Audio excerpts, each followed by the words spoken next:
Sinabi ng pinagpalang Panginoon, "O anak ni Prita, ang isang taong nagsusumikap sa landas ng espiritual na kaalaman at gumagawa ng mga mabubuting gawain ay hindi kailanman mapapahamak, maging sa mundong ito o sa espiritual na daigdig. O aking kaibigan, ang isang taong gumagawa ng kabutihan ay hindi kailanman mapapailalim sa kasamaan." Paliwanag sa Srimad Bhagavatam 1.5.17, tinuruan ni Sri Narada Muni si Vyasadeva ng ganito: kung ang isang tao ay tatalikod sa lahat ng makamundong tungkulin at lubos na magpapasakop sa kataas-taasang Panginoon, walang anumang pagkalugi o pagkapahamak na mangyayari sa kanya. Subalit ang isang hindi deboto, kahit ganap niyang ginampanan ang kanyang mga tungkulin sa buhay, ay walang tunay na makakamtan.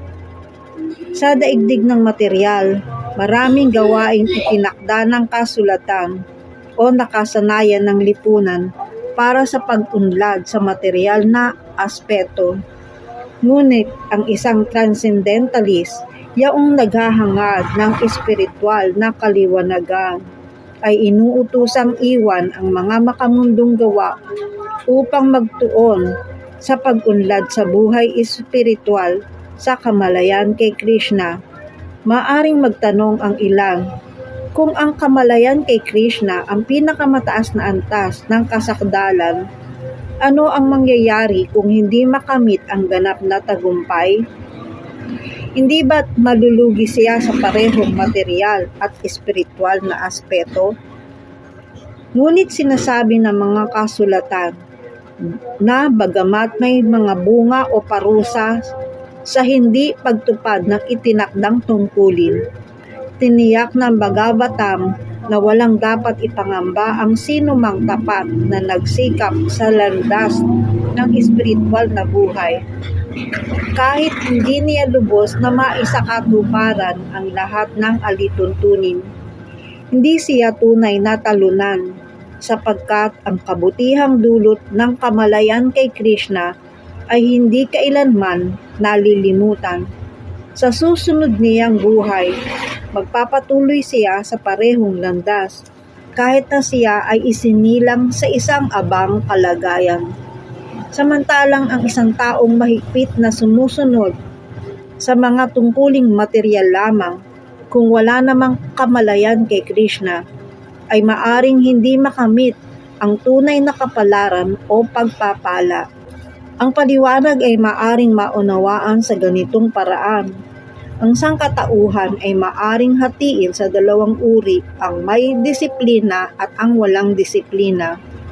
Ang mga taong abala lamang sa makahayop na pagpapasasa sa mga pandama na walang kamalayan sa kanilang susunod na buhay o sa kaligtasang espiritual ay kabilang sa walang disiplina. Samantalang ang mga sumusunod sa mga alintuntunin at itinakdang tungkulin ayon sa mga banal na kasulatan ay kabilang sa may disiplina. Ang mga walang disiplina, maging sila man ay sibilisado o hindi, may pinag-aralan o mangmang, malakas o mahina, ay taglay pa rin ang mga likas na hilig ng mga hayop.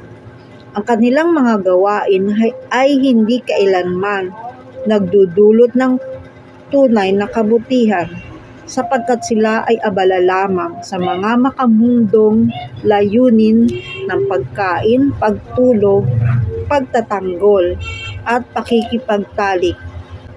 Dahil dito, patuloy silang nabubuhay sa material na pagkabihag na puno ng paghihirap. Sa kabilang banda, ang mga sumusunod sa mga banal na utos ng kasulatan at unti-unting umaangat tungo sa kamalayan kay Krishna ay tunay na umuunlad sa buhay. Ang mga taong nasa landas ng kabutihan ay maaari pang hatiin sa tatlong uri.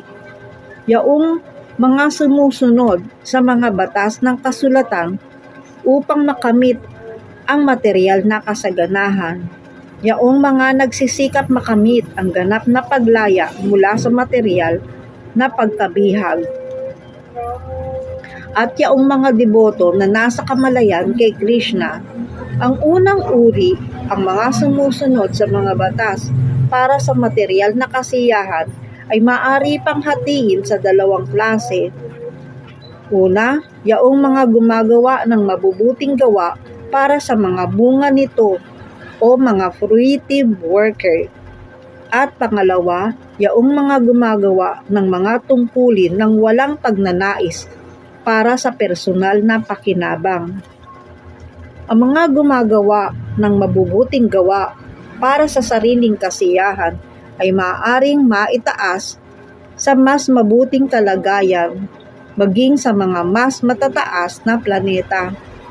Ngunit dahil hindi pa rin sila ganap na nakakalaya mula sa material na pagkabihag, hindi pa rin sila nasa tunay na mabuting landas.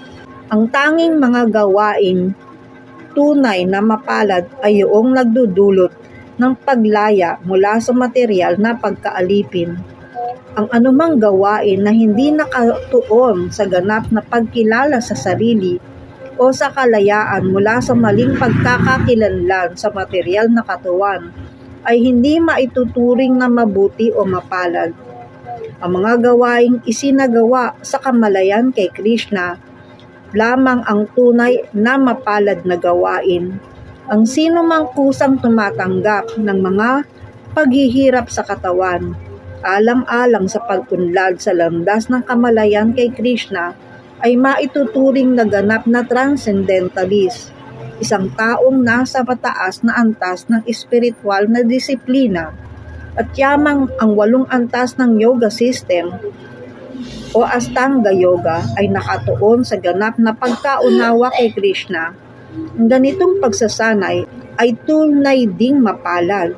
Kaya't sino mang taimtim na nagsisikap sa ganitong landas ay hindi dapat manggamba na siya ay mapapahamak o babagsak. Haribol. Mula sa Bhagavad Gita 4:60.